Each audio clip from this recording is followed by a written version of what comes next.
Hi. Now this is pretty unusual conditions for the Midlands in the UK these days. When I was a teenager, I feel that snow was very common in the winter, but now very unusual. And by my house this morning there was about 1 millimetre of snow, and by 8 o'clock that was pretty well melted. I drove down here, it's about 10 miles to get down to this estate from where I live, and there was no snow whatsoever. For the last half a mile the snow was falling heavy. So there's a good 2 inches on the floor at the moment, but it's melting fast. It's not going to last very long. But it's wonderful conditions to photograph in, and wildlife photographers should get very excited when there's snow on the floor. Makes the birds hungry, they come into your feeders more, but it's just wonderful settings. So you've got to be out here in these conditions. It's only after we've got snow on the floor that our winter visiting thrushes, the fieldfares and redwings, start to feed on the apples.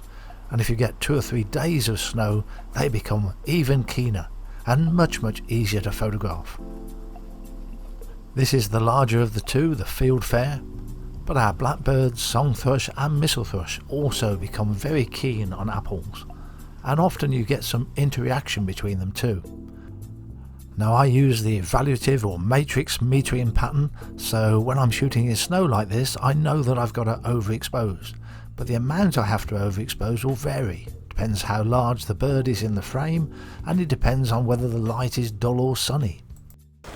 It's in these wintry conditions that I really appreciate having a wooden hide. You can do this sort of photography from a temporary canvas hide which you just put up on the day. Garden birds take no notice of a temporary canvas hide. But in a wooden hide you're a lot more comfortable, warmer, your feet don't get frozen because there's a wooden floor in there, you're well insulated, makes a big difference, and especially when it's windy. I always recommend having some sort of table or box to work from, even if I want to photograph the winter thrushes, the fieldfares and the redwings feeding on apples. If I put these on top of a box from the hide, I'm now dead level with it. I don't like looking down at my birds, so I often want to have the camera at floor level. Well, here I can sit on my stool and I'm at the same level as this, and hopefully it throws the background out of focus when the thrushes land here. Because this female blackbird is up in the air on top of the box, you can see the background is thrown out of focus.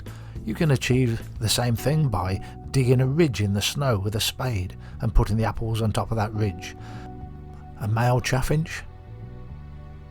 I like apples because they're colourful. It makes a very nice prop. And a dunnock. Now when the light is quite dull, you have to overexpose a little bit more than when it's sunny. I would say there it's about 1.5 stops overexposed. Shutter speed becomes almost irrelevant, the birds aren't moving, anything from 500th of a second upwards. Sometimes instead of bringing perches in front of the wooden hide, I put my feeders over somewhere like this where there's lots of snow on top of the bramble, and it only takes the birds 5 minutes to find that all the food supply has moved over here. It's only about 15 metres back to the hide there, and then I'll put a canvas hide up here so I can be photographing the birds on natural branches that are already covered in snow. The branches themselves looked attractive, so I deliberately put this fieldfare small in the frame, and a brightly coloured yellowhammer always stands out well in the snow, as do robins.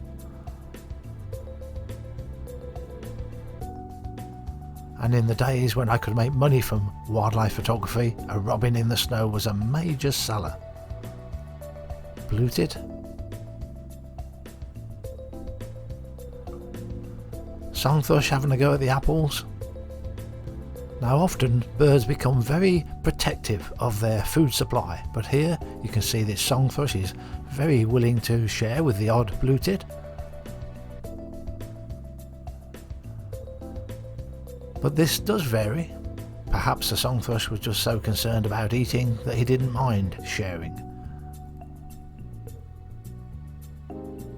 But on other occasions they can be quite aggressive. Here's a grumpy looking one.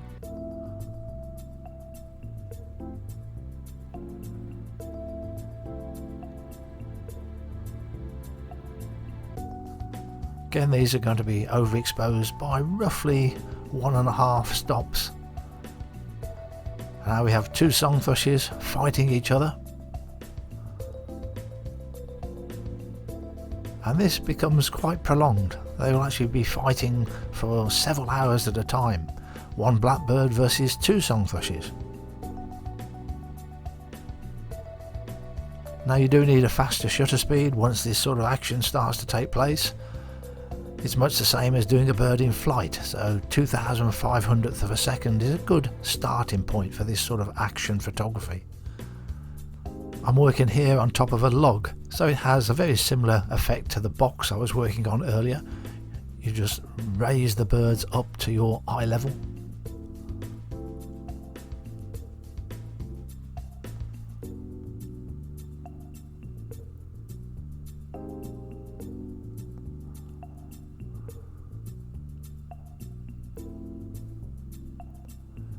When you've got a lot of apples out, a fieldfare or a missile thrush can become very dominant and chases off any other bird that tries to approach. Even though there's hundreds of apples, they try to keep them to themselves. Two fieldfares.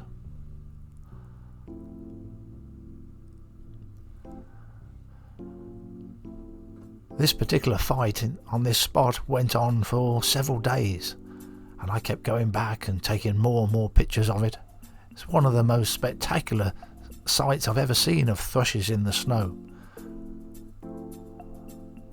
Notice the bird in the background. When he first appeared, I was cursing him, saying, "Please get out of the way, you're spoiling my picture." But some of the better pictures are actually the ones when he was there, because he looks like he's the referee. Now this blackbird and fieldfare, they would go up in the air about 20 feet and then flutter back down to the ground and start all over again. A similar situation to the fieldfare. When these pheasants walked across this frozen snow, I was cursing the bird in the background, "Please get out my way."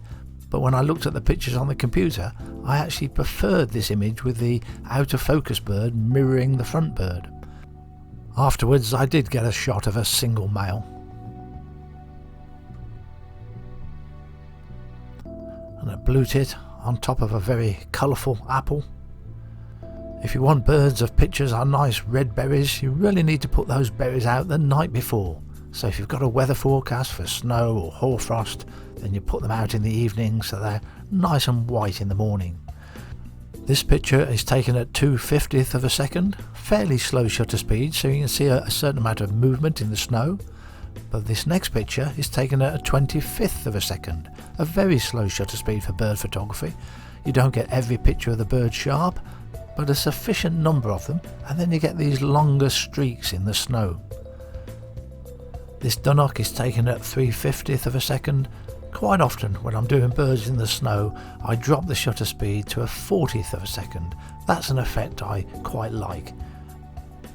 It makes the snow streaky. A redpoll on top of a teasel and on top of burdock. When you've got a colourful bird with a bit of red in it, it really helps it stand out in the snow. Great spotted woodpeckers.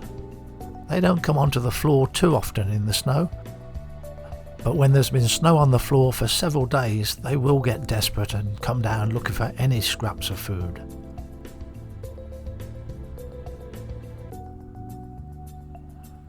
A tree sparrow. A nice sunny day here, so I wouldn't have to overexpose so much, perhaps even half a stop there. This nuthatch is overexposed by 2 stops because it was a much duller day and the bird is quite small in the frame, so there's a lot more white there, so you have to overexpose by more. Whichever metering pattern you use, whether it's spot metering, partial metering or matrix metering, they all get it wrong from time to time. Only by using one metering pattern and then learning when you have to under or overexpose and by how much will you get used to it. If you start using different metering patterns, you're just making life very complicated. You'll get a different result each time. Keep it simple. Use one metering pattern and learn from experience how much you've got to over or underexpose. Thanks for watching.